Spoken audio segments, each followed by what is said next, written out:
홍콩의 실험적인 요리엔 뭐가 숨어 있을까요? 오늘의 메뉴입니다. 홍콩 최고의 개인 주방에서 일하는 유명한 조리사들을 만나봅니다.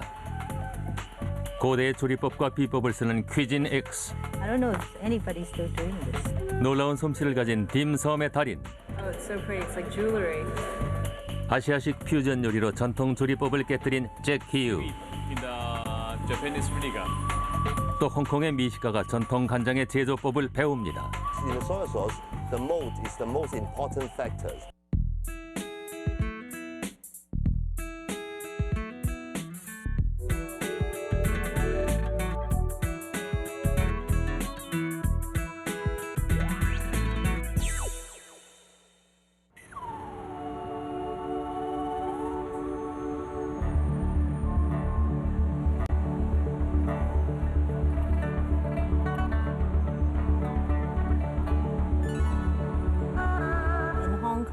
Hidden things are always very intriguing.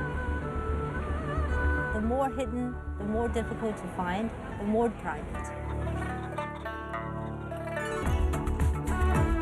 홍콩에 있는 작고 실험적인 개인 주방에선 아마추어 조리사들이 실험적인 방식으로 중국 요리를 개발하고 있습니다.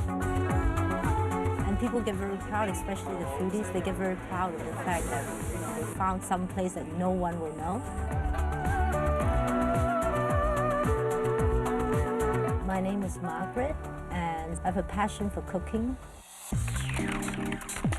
마가렛은 퀴진엑스의 주방장 겸 주인입니다. 깊이 숨어있는 개인 식당을 하죠. 일반적인 식당에선 보기 힘든 옛날 방식과 전통 조리법을 씁니다. 마가렛의 식당은 홍콩 섬에서 북쪽으로 25km 떨어진 자택입니다.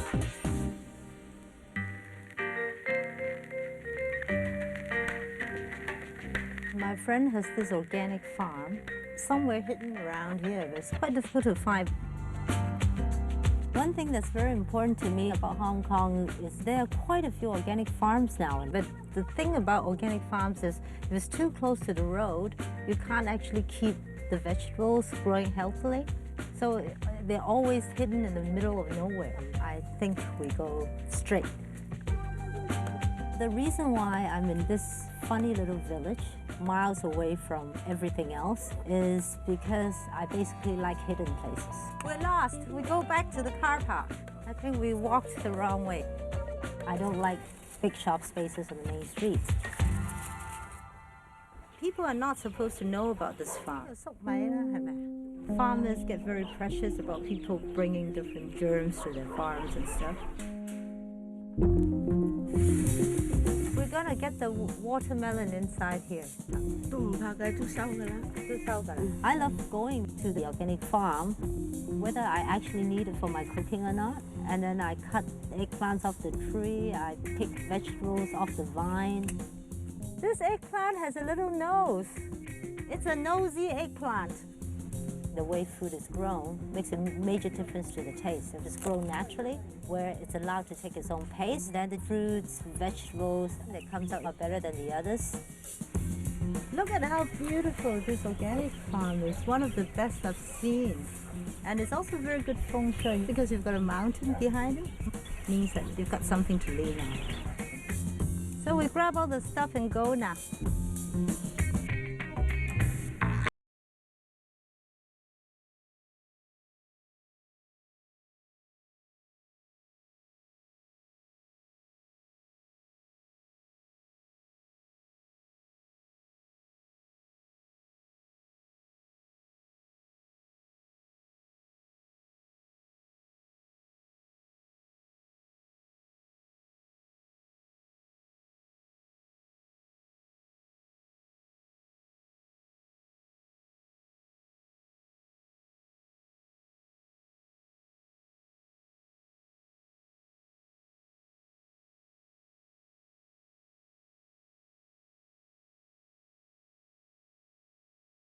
And you put water in, and then this mixture of beans and water comes out, and that's soy milk. These are soybeans.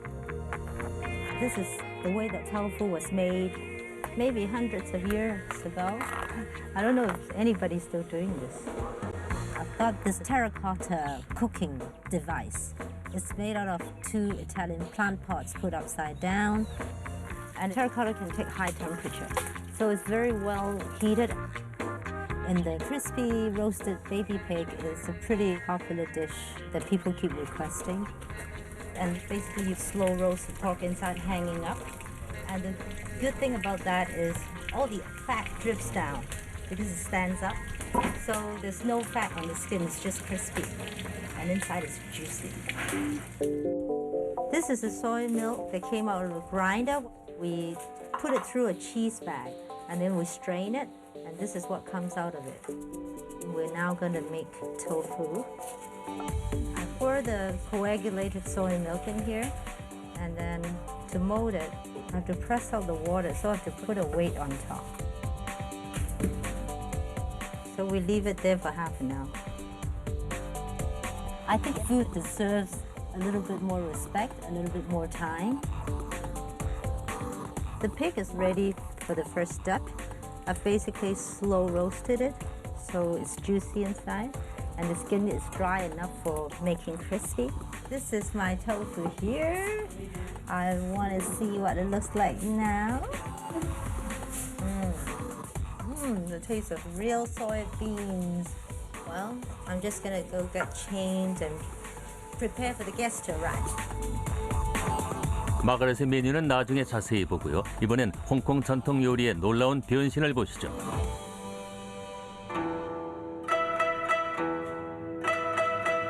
We've moved beyond just having the simple shrimp dumpling. A lot of chefs are now putting much more modern takes on it. It could be sweet, it could be sour, it could be very salty. You never really know what you're going to get. But it's what's hidden inside that is really the gem of it. 부유한 해피밸리 지역을 한참 걷다 보면 숨겨진 보물이 또 하나 나옵니다. 딤섬 티하우스죠. 중국의 전통 간식 안에 놀라움이 감춰져 있습니다.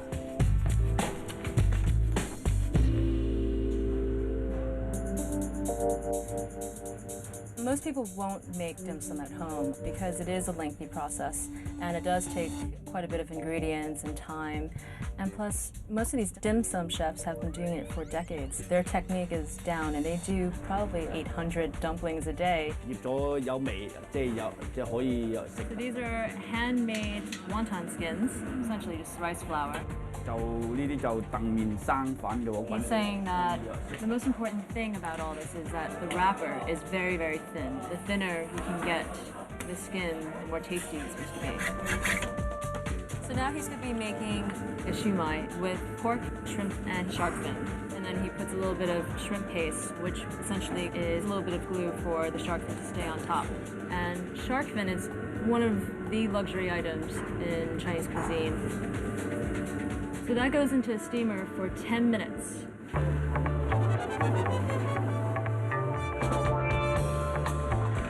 These days, shark fin is harder and harder to get because of overfishing. It's still quite pricey, but that's why it's quite nice to see it on something as simple as dim sum on a shumai.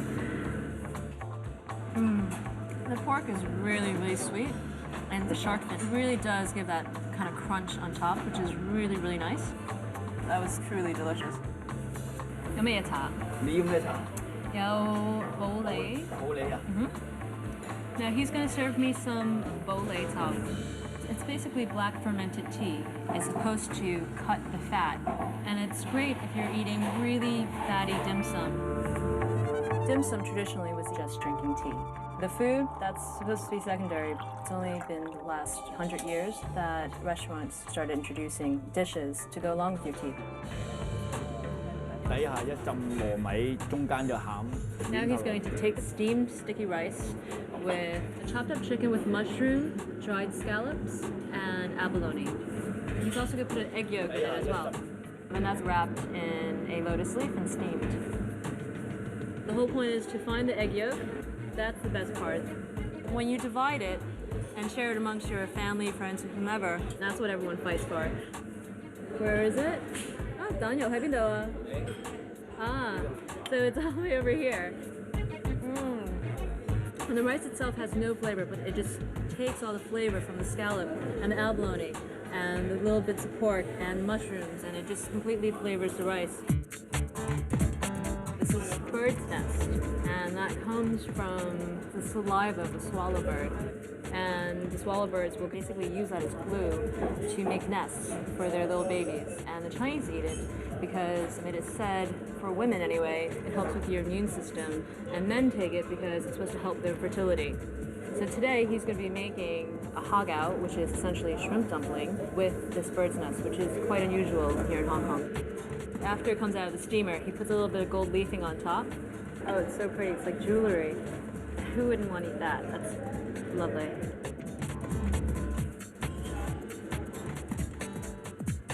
Oh, it is so hot. Hi, Daya.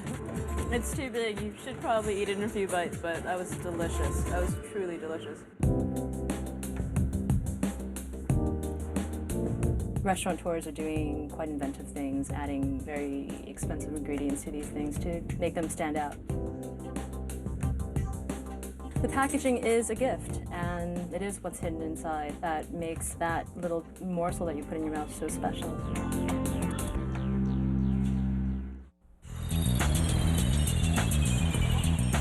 홍콩에서 아무리 길을 잘 찾는 사람이라도 지안으로 가는 길은 찾기 힘들 겁니다. 유명한 주방장인 제키 유는 개인 식당의 선두주자입니다. 전통적인 주방에서 정식 훈련을 받지 않은 제키는 태국과 일본, 동남아시아 요리를 마음껏 이용해서 자유롭게 퓨전 요리를 만들어냅니다. Xian basically means banquet of joy and coming together in the Chinese meal where people partake and share in the joy of eating together. And that's the inspiration behind the name.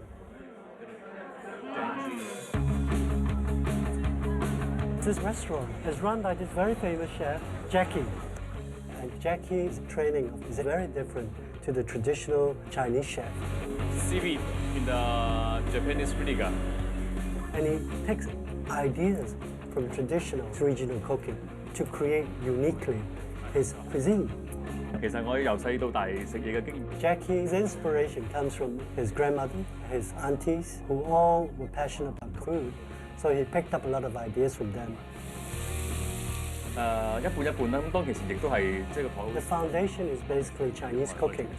What Jackie has done is to bring in various types of regional cooking, Thai, Japanese, and even within Chinese regional cooking, Sichuan, Shanghainese, Cantonese, and he takes ideas from these cuisines and bring them together. Grouper is very typical of a lot of seafood being served in Hong Kong. And what he has done is to take the grouper, flavor it with very Cantonese shrimp paste. However, he would deep fry it and complement it with Thai-style lemongrass dressing, as well as pomelo salad, which is very, very Thai. Why fusion? Precisely because it's private dining. Chefs are allowed artistic license to create, to do what traditional regional cuisine would frown upon it. And what's so exciting about what Jackie is trying to attempt here is to use that platform of the private dining to create and to entice our tastes, to excite us.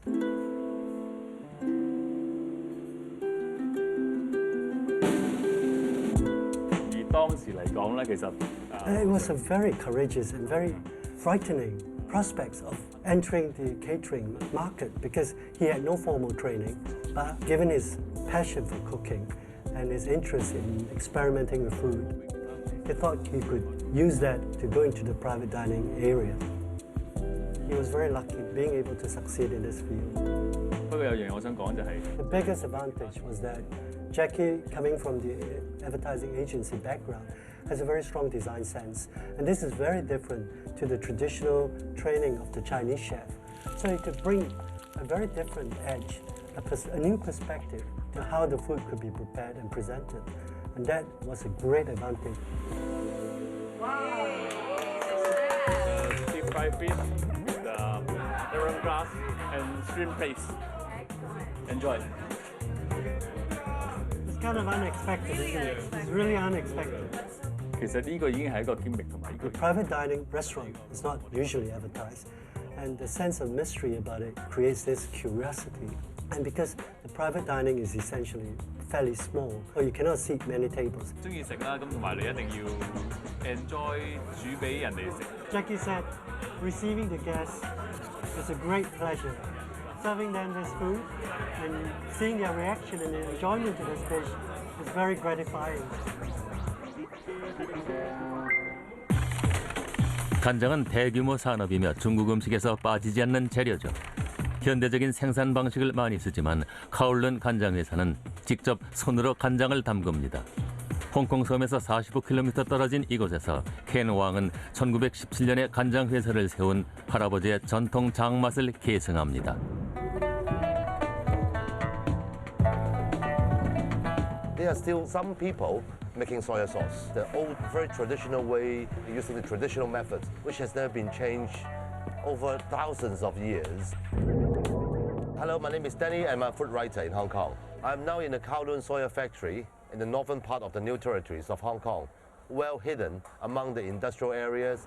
This is one of the oldest soy sauce factory in Hong Kong. Hello, Ken. Hello. This is a family business. It started with the grandfather, Mr. Wong, and now the son, Mr. Wong, is looking after it. And they have been doing the same method ever since it started for over 80 years. You're going to show me what soya is. Yeah, what soy sauce is. What soy sauce is. Wow, what is this place? Well, I'm going to show you how we are going to boil our bean. This is a huge pot that we are going to cook the bean. After the bean is boiled, it looks like this. First step is to boil the bean and soften the mud. Then afterwards, you mix the beans with flour and forms the soya bean cake. This is the main ingredient of making top quality soy sauce. We got the bean cake. The bean cakes are left to ferment for about a week. The bean cakes get moldy and smelly. Your next door neighbor hates you, and then afterwards it goes into water and with salt and just leave it in the sun. The hard thing about making soy sauce is the fermentation. It's just like making a nice wine or making beer.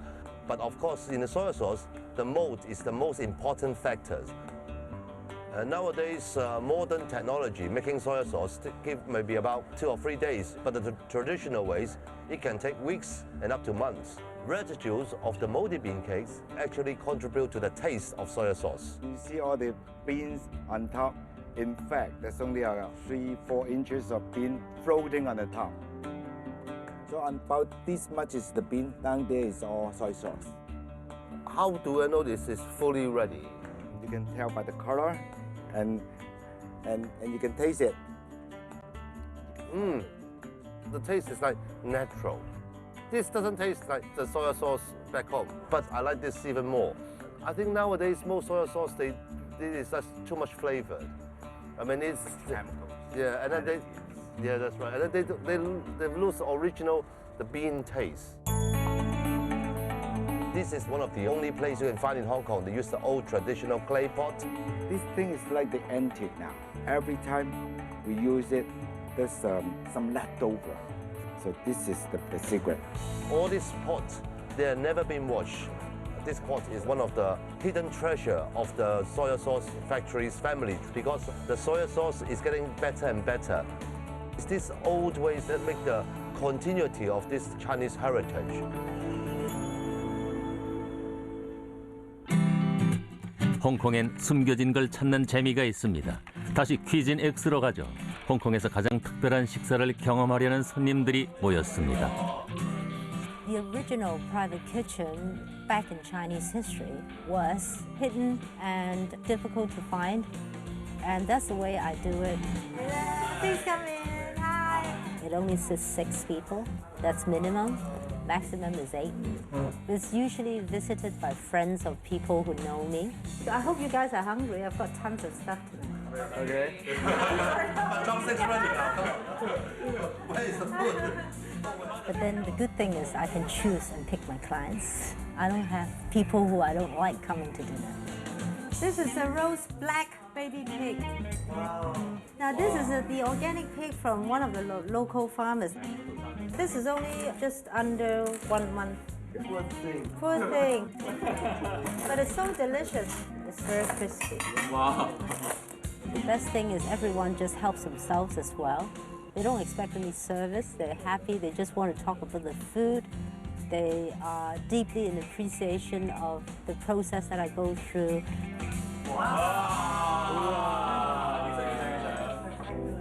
The orange under the lobster is the organic rock melon from the local farms. The red is organic watermelon from the local farms. I prefer food that is cooked the way it's meant to be.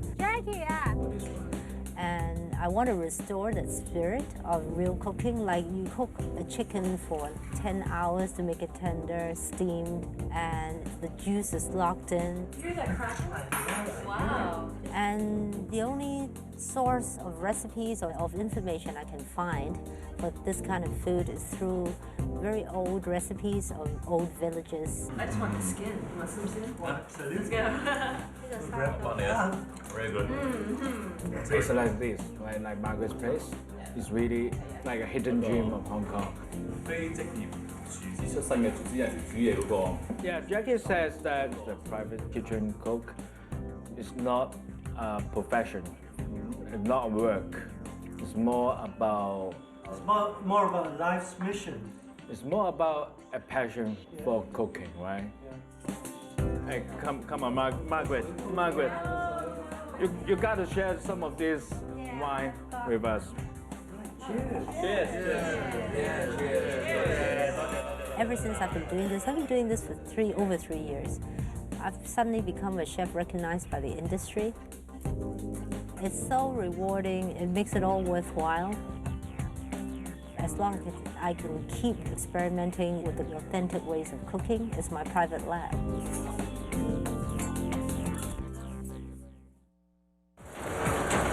인도 남부 요리의 비법은 뭘까요? 양념일까요? 사람일까요? 오늘의 메뉴입니다. 인도의 남부지방은 요리가 문화 그 자체인 곳입니다. 케랄라엔 코코넛 생선 스튜가, 방갈로르와 첸나이엔 빵과 삼바르가 있죠. Tell me a story about food. 작가인 쇼바가 인도 남부의 독특한 방식으로 음식과 가족을 결합하고 I think my love of food stems from my grandmother. 친환경 농업 공동체에선 고대의 곡식을 그 지역 식탁에 다시 소개하고 있습니다. It looks very bizarre. You wonder, is this cooked? 아라비아 해에 인접한 케랄라는 코코넛과 해산물이 유명하죠. Exciting, adventurous, I would say. And I'm looking forward to what catch we are going to get this morning.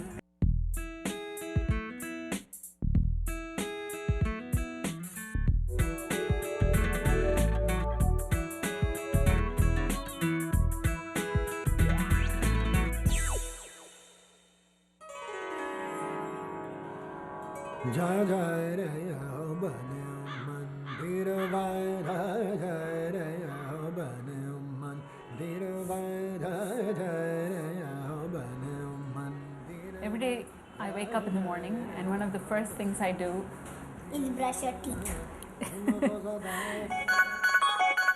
I'll go outside my apartment and draw a kolam, which is a design made with rice flour.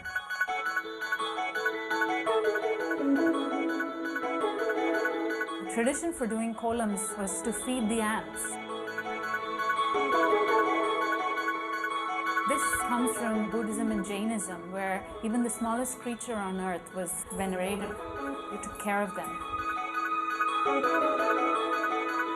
Rice flour symbolizes fertility and prosperity and the harvest.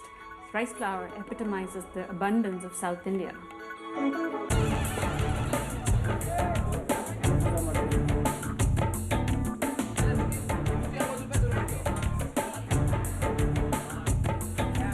Tell me a story about food. My name is Shobha Narayan and I'm a food writer. I'm the author of Monsoon Diary, a food memoir, which is the story of my life in southern India, told through food. 유명한 음식 평론가인 쇼바는 인도 남부의 심장부 방갈로르에 삽니다. 10년 동안 중산층이 크게 늘면서 주민들은 경제적 풍요를 누리며 발전해 왔습니다. 하지만 나라에는 주방에선 전통을 고수합니다. 번거로운 조리법과 각종 양념으로 가족과 조상을 자신과 연결시키는 거죠. I live in a high-rise building just like any other. Malini, let's go. On a typical day, I take the elevator down, I say good morning to the doorman. Good morning, Mohammed. Good morning, madam. Walk across the street and buy fresh milk from a cow. One of the pleasures of living in India is the juxtaposition of the very modern with the very ancient. You know, when I was a little girl, I used to get the milk like this from the cow. After my years in America, I thought I would come back and all of those traditions would have disappeared. And then, lo and behold, here they are. I think it's important for kids to know that milk comes from cows, not from the supermarket. That's his mom. That's his mom.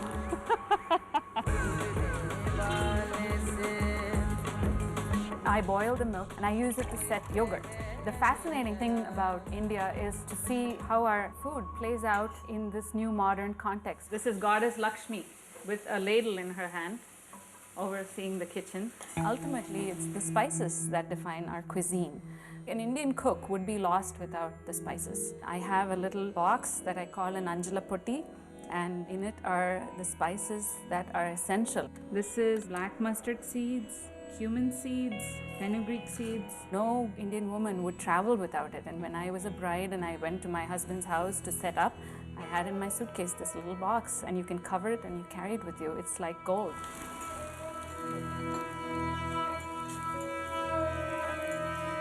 The irony is that the only spices that are native to India are turmeric and pepper and salt. It was the Arabs, the Mughals from Persia, a strong population of Muslims. They brought a certain richness and elegance, the use of nuts like cashew nuts, rich halims, and the biryanis in which you have saffron and ghee.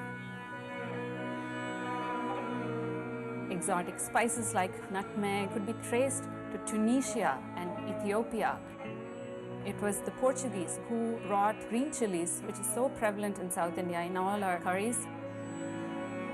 The strange thing is the culture whose cuisine we have absorbed the least are our last invaders, the British. We have taken almost nothing of British food, no shepherd's pie, no Yorkshire pudding. The opposite has happened. Now chicken tikka masala is supposed to be Britain's national dish. Today we're having Sunday brunch with my family. My brother is here with his family. We eat together often. Here comes the puris. All my family is vegetarian. I'm a vegetarian. If you grow up in India, it's very easy to be a vegetarian because there's so much variety available. Especially in the south, everywhere there are options, and they're tasty options. It's not even as if you're depriving yourself. Okay, this is called a pani puri. Pani means water. Pani means water. The puri has to be crisp. You make a hole with your thumb, right? Then you put the potato mixture right inside, stuff it right in. Dunk it in the water, and this needs to go into your mouth whole. And the very first time I had a pani puri when I was about 10 years old actually. It was hot and it was spicy and it was sweet and it was tangy. Such an explosion of spices in my mouth that I haven't tasted anything like that ever before. Good build up. Now let's go. He's laughing because I'm opening my mouth like a hippopotamus or something. Give it to me. Puri is very simple. It's made from atta, which is wheat flour. This is mixed with water, a little bit of milk. And if you want, you can add a little bit of salt, but I don't add extra salt. Yeah. This is actually ready to be rolled out. You deep fry it in hot oil, and then it puffs up, and that's the fun part. There it is. Yes, congratulations. So you should boil the potatoes separately and peel the potatoes, mix the chana with it, cumin seed powder, a little bit of chili powder, and coriander seed powder. Mix that with the rock salt and then the ordinary salt. Crumble some of these puris into it, so it gives that crunchy taste when you bite into the potato. Mash all that together and keep that separately. I wondered if the jaw exercise was part of the design of pani puri. You have to open your mouth so wide. I'm happy my brother married such a great cook. Yeah, it's amazing. It is so good. Indian women show their love and affection through food. I've heard that said about Jewish grandmothers, and I can quite relate to that. Okay, who's next? Me! You just had one. You did? I had two. You got like 10. My grandmother taught my mother, and my mom taught me, and I'm teaching my kids. So This is a dish that has literally been translated down the generations. My frock got wet.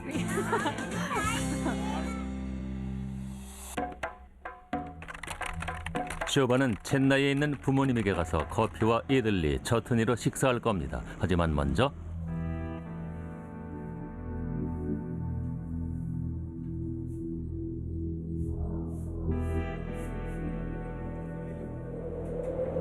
We're currently in the sowing season. The monsoon has just started.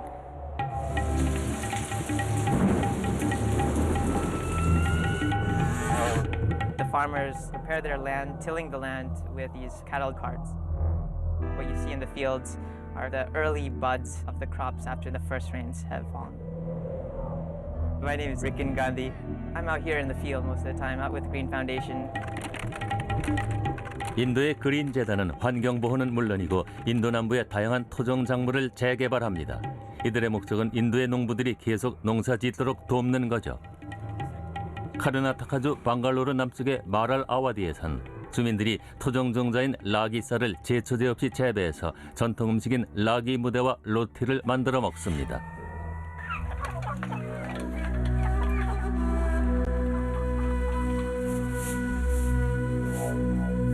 The Green Foundation is an agricultural organization that's just trying to make farmers better farmers and try to get away from external inputs to being sustainable and being on their own.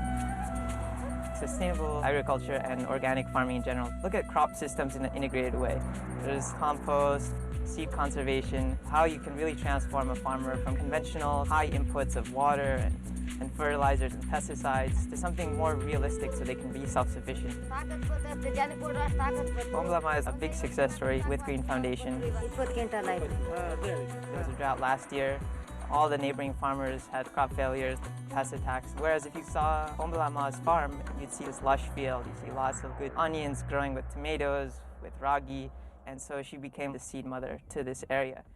This ladybug beetle you'd only see in an organic farm, not in a chemical farm. Yeah, the chemical pesticides kill everything, including the beneficial insects. Shrikant is one of the 3 directors at Green Foundation. He's kind of like the main agri-scientist. Shrikant gives a scientific legitimacy to ensure that the things that they're trying to promote have some scientific basis.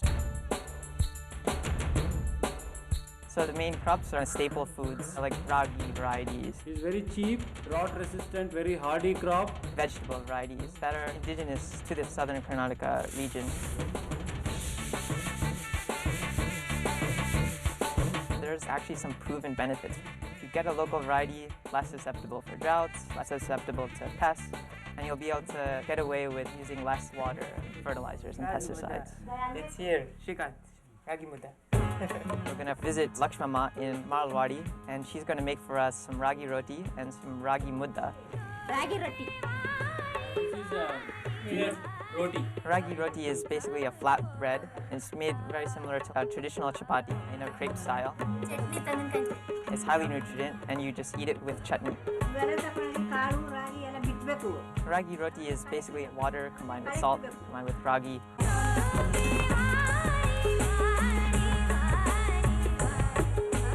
Ragi is the drought-resistant poor man's rice. It's very high in protein and fiber.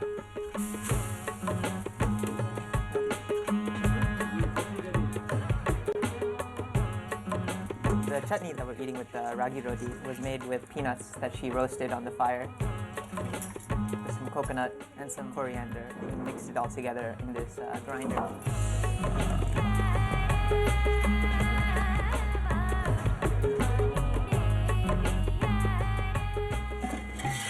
Ragi mudda is this great ball which you eat with sambar. It's essentially just ragi dough. This is ragi mudda. I think it's fantastic. It looks very bizarre. You wonder, is this edible? Is this cooked?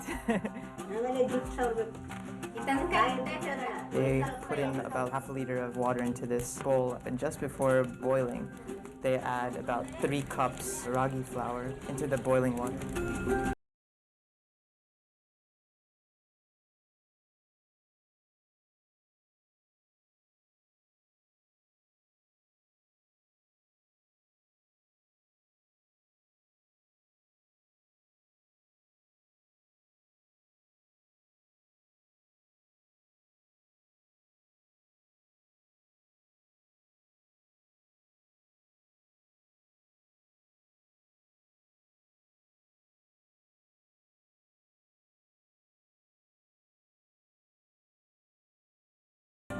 then there's onions and tomatoes.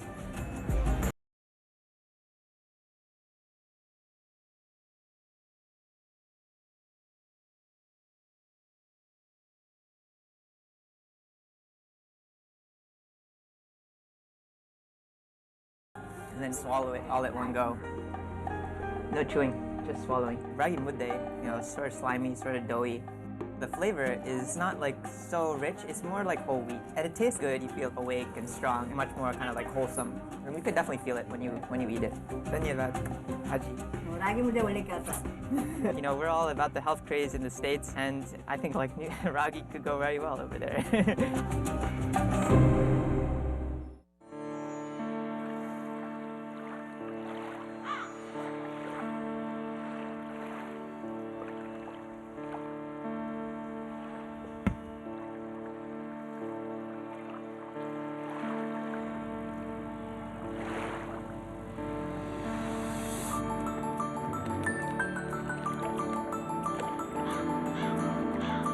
We are located in Kumbalangi, which is southern part of Cochin in Kerala. It's a small village. The main income of the local people here is fishing and we will be going for a small fishing trip from here. It is quite exciting, adventurous I would say. And I'm looking forward to what catch we are going to get this morning. 방갈로르에서 서쪽으로 430km 떨어진 말라바 해안의 서부 케랄라주입니다. 케랄라 요리에는 해산물과 코코넛이 많이 쓰이죠. 요리 전문가인 님미폴이 전통 요리 민몰리를 준비합니다. 카리민이라는 생선에 새콤한 코코넛 밀크와 카레를 넣어 끓인 거죠.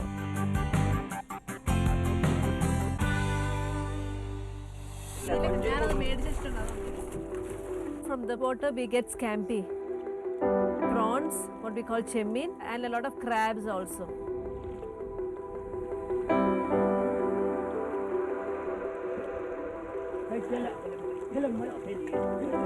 But the main fish of this area is called kaidimin, which is a pearl spot fish.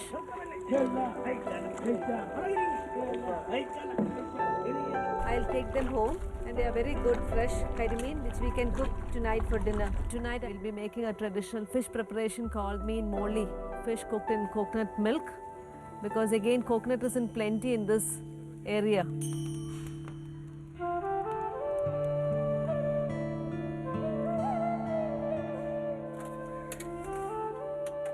So here we have the fish rubbed with pepper and salt, green masala.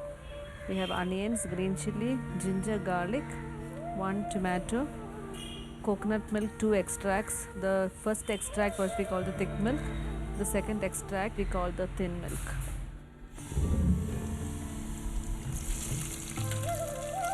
We have the curry leaf, which plays a very important role in our Kerala food. The more you add into a dish, the better the flavor.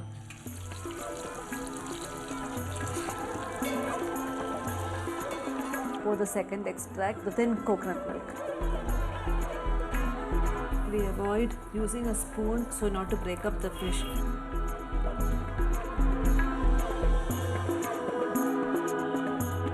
Add the thick coconut milk or the first extract.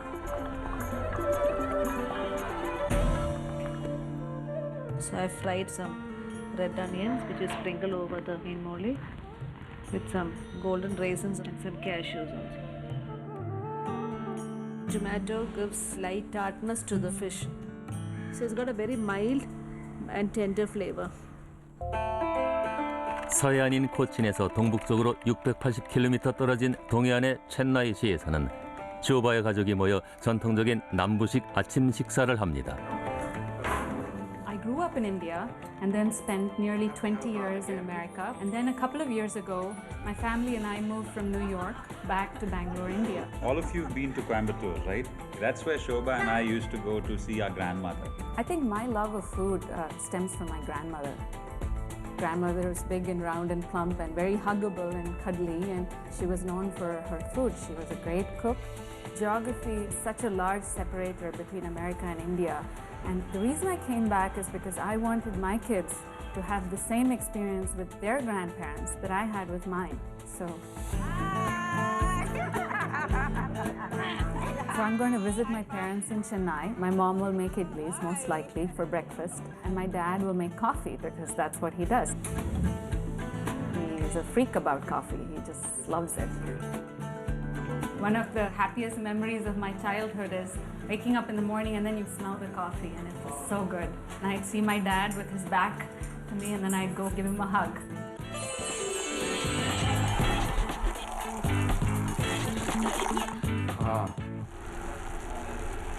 Need a little more sugar. How is it? Best coffee in the world. Chennai takes pride in its coffee. It calls itself the best coffee in South India and therefore in India, because North India drinks tea. It's not bitter, but there's no added sweetness to the taste. It's perfect. My mother is aesthete. She likes beauty. She likes harmony, which is difficult when you're running a family and you have hungry kids. My mom usually had a giant pot of idli or dosa batter in her fridge, and she used to tell me, that's like insurance. If you have that, you're prepared for anything. The batter is made with rice and lentils or dal. For vegetarian families, idlis provide protein. Good job.